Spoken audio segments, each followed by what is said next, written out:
وقال الله تبارك وتعالى أيضا: فأعوذ بالله من الشيطان الرجيم: ومن آياته أن خلق لكم من أنفسكم أزواجا لتسكنوا إليها وجعل بينكم مودة ورحمة إن في ذلك لآيات لقوم يتفكرون.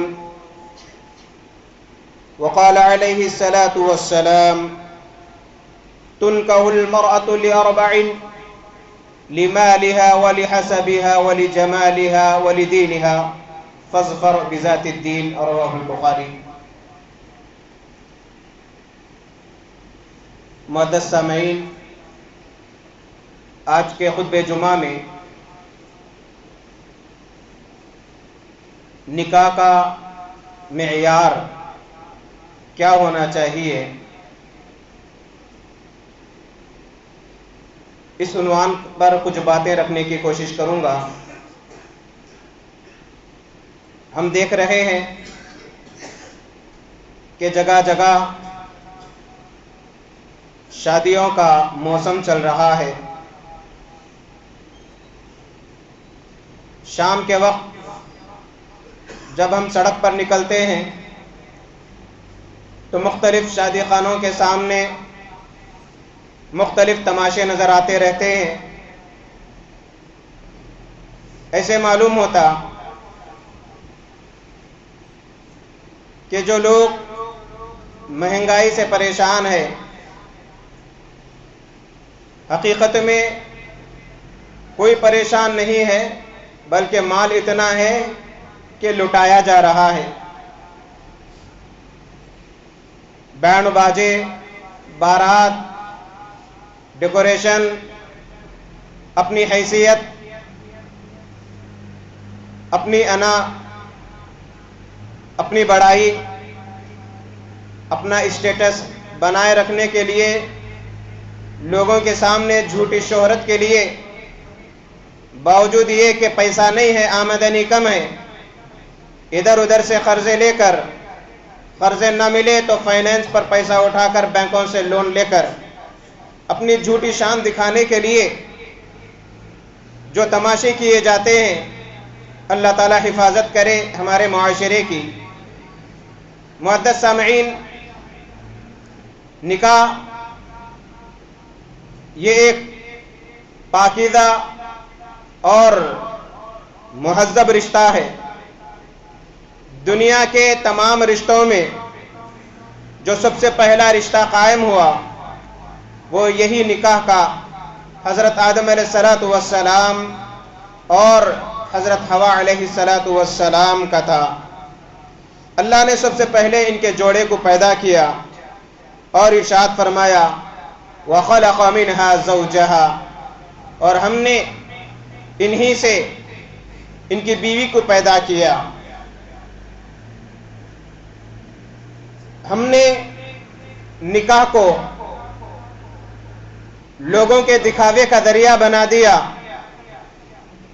پانی کی طرح پیسے بہا دیتے ہیں، اور نکاح کو ہم نے اپنے اعمال کی وجہ سے، اپنی سوچ کی وجہ سے بہت مشکل بنا دیا، جبکہ شریعت نے اسے بہت آسان بنا دیا۔ کسی کے یہاں لڑکی پیدا ہو، فوراً مستقبل کی فکر کر کے ماں باپ پریشان ہو جاتے ہیں کہ شادی بیاہ کا مسئلہ، اس کے لیے جوڑنا جمانا، اس کے لیے محنتیں کی جاتی ہیں۔ پھر جب رشتے طے ہوتے ہیں، باوجود یہ کہ سامنے بات رکھی جاتی ہے، کچھ تو کھل کر رکھتے ہیں کہ ہمیں اتنا جہیز چاہیے، جہیز نہیں تو نکاح بھی نہیں، شادی بھی نہیں۔ بس دبے پاؤں یہ کہلوانے کی کوشش کرتے ہیں کہ ہم تو کچھ بھی مطالبہ نہیں کرتے، جو کچھ تم دے رہے ہو اپنی بیٹی کے لیے دے رہے ہو۔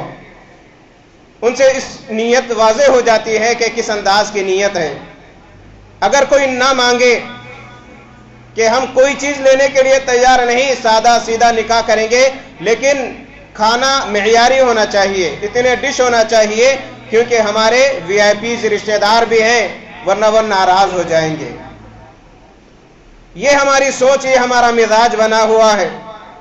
اگر کوئی شریف زادہ بغیر جہیز لیے نکاح کرنا چاہے تو لڑکی کے ماں باپ جہیز لینے کے لیے دباؤ ڈالتے ہیں، خوشی سے نہیں، اس لیے کہ ہماری بیٹی کو زندگی بھر تانے ملتے رہیں گے کہ آئی کچھ نہیں لائی ہے، نعوذ باللہ۔ اور یہ معاشرے میں ہو رہا ہے، یہ معاشرے میں ہو رہا ہے۔ تانوں سے بچنے کے لیے ماں باپ بڑی محنتوں تکلیفوں کے ساتھ جہیز جوڑ کر جمع کر بہترین فرنیچر وغیرہ وغیرہ دے کر اعلیٰ سے اعلیٰ معیاری کھانے پکا کر انتظامات کرتے ہیں۔ ذرا پوچھئے ان ماں باپ سے کہ ان کی کیفیت کیا ہے، کن حالات سے وہ گزر رہے ہیں۔ کھانے والے تو کھا کر نام رکھ کر چلے جاتے ہیں کہ نمک زیادہ تھا، میٹھے میں شکر زیادہ تھی، بریانی تھوڑی گل گئی، اگر ایسا ہوتا تو اچھا رہتا، ایسا ہوتا تو اچھا رہتا، کھا لیتے نکل جاتے۔ نہ دعا یاد رہتی میاں بیوی کو دینے کے لیے، نہ شکر گزاری کے تعریف کے الفاظ نکلتے۔ یہ ہمارا معاشرہ ہے، یہ کڑوا سچ ہے جس سے ہم گزرتے رہتے ہیں۔ میرے بھائیوں، نکاح بہت آسان ہے، بیٹھے بیٹھے نکاح آرام سے شریعت کی نظر میں ہو سکتا ہے، اور ہم جانتے ہیں کہ نکاح سنت ہے، اور سنت سب کو معلوم ہے۔ حدیث بڑی مشہور ہے، النکاح من سنتی، کہ نکاح میری سنت ہے۔ نکاح کی سنت ہمیں یاد ہے، لیکن نکاح کے طریقہ کار کی سنت ہم بھول جاتے ہیں۔ تبرکن بعض لوگ مساجد میں تو نکاح پڑھا دیتے ہیں، لیکن بعد میں استقبالیہ کے نام سے شادی خانوں میں دھوم دھام جاری رہتی ہے۔ یہ بہت بڑا المیہ ہے ہمارے معاشرے کا، اور لڑکے لڑکیوں کی دینی تربیت نہ ہونے کی بنا پر مسلم لڑکیاں غیر مسلموں کے ساتھ بھاگ کر نکاح کر رہی ہے۔ یہ ماں باپ کی آزادی کا نتیجہ ہے۔ ماں باپ کی کبھی نظر نہیں ہوتی اپنی نوجوان لڑکیوں پر کہ وہ کالج تو جا رہی ہے، کالج میں کیا ہو رہا ہے، کیا کر رہی ہے، بند کمرے میں رہتی ہے، کس سے باتیں کرتی ہے، فون تو ہم نے دلا دیا، لیپ ٹاپ تو ہم نے دلا دیا، اس کا استعمال کس طریقے سے ہو رہا، یہ بھی دیکھنا ذمہ داری ہے ماں باپ کی۔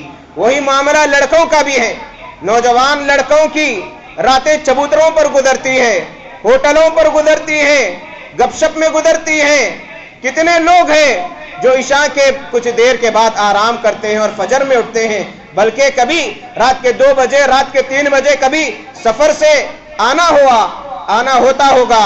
شہر حیدرآباد کی سڑکیں کیسے آباد نظر آتی ہیں، معلوم نہیں ہوتا کہ رات کے 3 بج رہے ہیں، رات کے 2 بج رہے ہیں۔ پورے چبوترے ہوٹلوں کے باہر، چبوتروں کے باہر، گھروں کے باہر نوجوان گپ شپ کرتے ہوئے، منطقہ مارتے ہوئے، عجیب عجیب حرکتیں کرتے ہوئے نظر آتے ہیں۔